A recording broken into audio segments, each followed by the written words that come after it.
فتح مکہ سے پہلے کلمہ پڑھ کے مسلمان ہوئی، ان لوگوں کی درجہ اللہ کی بارگاہ میں زیادہ ہے جو فتح مکہ کے بعد مسلمان ہوئے، اگرچہ وعدہ ان کے ساتھ بھی رب کریم کا ہے، سارے ستارے ہیں، سارے عظمت والے ہیں، لیکن چونکہ فتح کے بعد آئے تو ان کا وہ والا درجہ، ان کا درجہ زیادہ ہے جنہوں نے اسلام کی غربتوں سے پیار کیا، جنہوں نے بھوک سے پیار کیا، جنہوں نے بدر کی تنہائیوں سے پیار کیا، جنہوں نے احد کے پتھروں سے پیار کیا، ان کا درجہ شریعت میں زیادہ ہے۔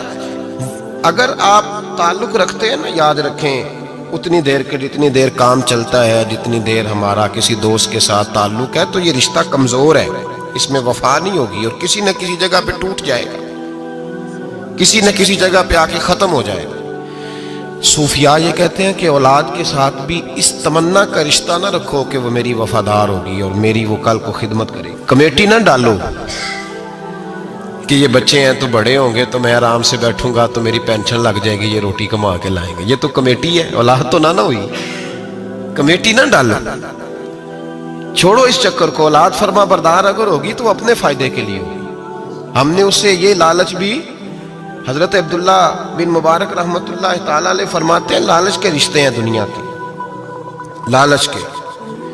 آپ کے انتقال کا وقت آیا تو اماں بڑا رو رہی تھی، عبداللہ بن مبارک رحمۃ اللہ علیہ اپنی اماں سے کہنے لگے اماں تو کیوں روتی ہے، تیرے تو اور بھی بیٹے ہیں،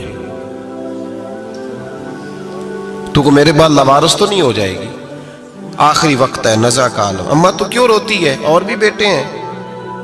تو اماں کہنے لگی بیٹا اور بھی بیٹے ہیں پر جس طرح کا دھیان تو رکھتا تھا وہ نہیں رکھتے، جس طرح وقت پہ دوائی تو لا کے دیتا تھا وہ نہیں لا کے دیتے، جس طرح تو میرے کھانے پینے کا خیال رکھتا تھا وہ۔ کہنے لگے اچھا اماں اس کا مطلب ہے تو مجھے نہیں رو رہی، تو اپنی ضرورتوں کو رو رہی ہے کہ روٹی کون دے گا، کھانا کون لائے گا، دوائی، میں سمجھا تھا شاید مجھے رو رہی ہے۔ بیوی سے پوچھا تو کیوں رو رہی ہے، تو کہنے لگی تیری وجہ سے میری بادشاہی تھی، تو موجود ہے تو خاندان میں، معاشرے میں میرا ایک وقار ہے، تیرے بعد تو بیوہ کی زندگی ہوگی۔ آپ فرمانے لگے اوہو میں سمجھا تھا شاید مجھے رو رہی ہے، تو اپنے وقار کو رو رہی ہے۔ بیٹوں اور بیٹیوں سے پوچھا تمہاری آنکھوں میں کیوں آنسو چھلکتے ہیں؟ کہنے لگے ابا جس پیار سے باپ شادی کرتا ہے دوسرا کوئی نہیں کر سکتا، اور جس محبت سے باپ لا کے کما کے دیتا ہے دوسرا کوئی نہیں دے سکتا۔ فرمانے لگے اوہو میں سمجھا تھا مجھے رو رہے ہو، تم تو شادیوں کو رو رہے، میرے ساتھ تو تعلق ہی نہیں۔ پھر عبداللہ بن مبارک رونے لگے، اب پھوٹ کے روئے۔ کسی نے کہا آپ کیوں روتے ہیں؟ فرمایا آج سمجھ آئی ہے میرے ساتھ اگر بے لوث رشتہ ہے تو یا خدا کا ہے یا محمد مصطفیٰ کا ہے صلی اللہ علیہ وسلم، آج سمجھ آئی ہے۔ وہ میں نے جن کے ساتھ تعلق مضبوط کیا ہی نہیں، کبھی فجر چھوڑی، کبھی زور چھوڑی، کبھی یہ رہ گیا، کبھی وہ رہ گیا، کبھی داڑھی کا پروگرام بنا، کبھی رہ گیا، جن کے ساتھ میں کمزور تھا وہ میرے ساتھ مضبوط تھے، اور جن کے ساتھ میں مضبوط تھا ان کا میرے ساتھ کیا حال تھا۔ یہ کمزوری ہے رشتوں میں، وفا نہیں۔ ہمیں تو بھائی کام پیارا ہے، چم نہیں، بالکل۔ بچے شکایت کرتے ہیں، کہتے ہیں ابا کماؤ پتر سے پیار کرنے لگا ہے، بچے شکوہ کرتے ہیں، کہتے ہیں جو آدمی جیب میں زیادہ پیسے ڈالتا ہے ابا جی کا پیارا ہے۔ باپ شکوہ کرنے لگے ہیں، کہتے ہیں میں مالدار ہوتا تو میرے بچے بھی فرما بردار ہوتے۔ رشتوں کو روح کا رشتہ بنائیں، وفا کا رشتہ بنائیں، وفا کا۔ کتے کا ذکر قرآن پاک میں آیا ہے، اس لیے آیا ہے کہ اس نے اللہ کے ولیوں سے وفا کی تھی، اسی آیا ہے کہ اس نے اللہ کے ولیوں کے ساتھ وفاداری کی، وفاداری کی تو اللہ نے اس کا ذکر قرآن میں۔ رشتے لگانے کا لوگوں کو بہت شوق ہے، حالانکہ رشتہ لگانا اتنا مشکل نہیں جتنا نبھانا مشکل ہے۔ ہم ساری زندگی یہ ثابت کرنے کی کوشش کرتے رہتے ہیں کہ ہمارا جو فلاں آدمی سے تعلق ہے وہ بڑا مضبوط ہے، ہم یہ بتاتے رہتے ہیں کہ مجھے تجھ سے بڑا پیار، اور بتانا بھی چاہیے۔ نبی پاک صلی اللہ علیہ وسلم نے فرمایا جس سے محبت ہو اسے بتایا کرو کہ مجھے تجھ سے محبت ہے، تاکہ وہ بھی تم سے پیار کرے، یہ بتا دینا چاہیے۔ لیکن بتانے کا حکم ہے، ساری زندگی ثابت کرنے کا حکم نہیں۔ ہم ساری زندگی یہ ثابت کرتے رہتے ہیں کہ میں بڑا فرما بردار ہوں آپ کا، میں بڑا تابعدار ہوں، میں آپ سے بڑی محبت کرتا ہوں، یہ ثابت کرتے رہتے ہیں۔ رشتے نبھانے سے بات بنتی ہے، ثابت کرنے سے بات نہیں بنتی۔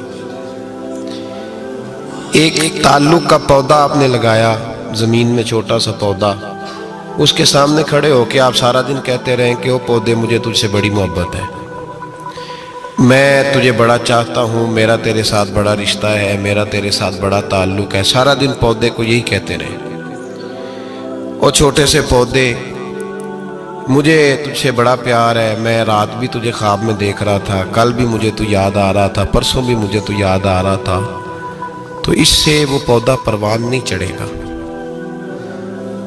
پروان چڑھانے کے لیے اسے پانی دینا ضروری ہے، پروان چڑھانے کے لیے اسے جڑی بوٹی سے بچانا ضروری ہے، اسے پروان چڑھانے کے لیے اس پودے کو دھوپ اور چھاؤں مناسب فراہم کرنا ضروری ہے۔ سارا دن ثابت کرنے سے پودا پروان نہیں چڑھے گا۔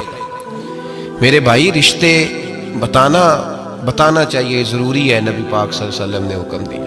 ہم سارا دن ثابت کرتے رہتے ہیں، لیکن رشتے پروان چڑھانے کے لیے جس پانی کی ضرورت ہوتی ہے، جس دھوپ چھاؤں کی ضرورت ہوتی ہے، رشتوں کے بیچ جو جڑی بوٹی آ رہی ہوتی ہے اسے کاٹنے کی جو ضرورت ہوتی ہے، وہ کام ہم کرتے نہیں۔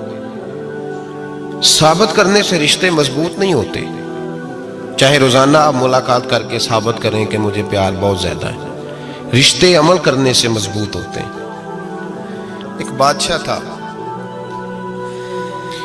بادشاہ جو ہوتے تھے ان کے اپنے اپنے مزاج ہوتے تھے۔ اس بادشاہ نے 4 5 6 کتے رکھے ہوئے تھے، اور کتے بڑے بڑے کتے تھے، اور بڑے وہ خون خار کتے تھے، چیر پھاڑ کھا جاتے تھے، شیر جتنے ان کے قد تھے۔ بادشاہ تھوڑا سا کسی آدمی سے ناراض ہوتا نا، تو ایک بہت بڑے پنجرے کے اندر ایک بہت بڑا سلاخوں کا گھر اس نے بنایا ہوا تھا، اس میں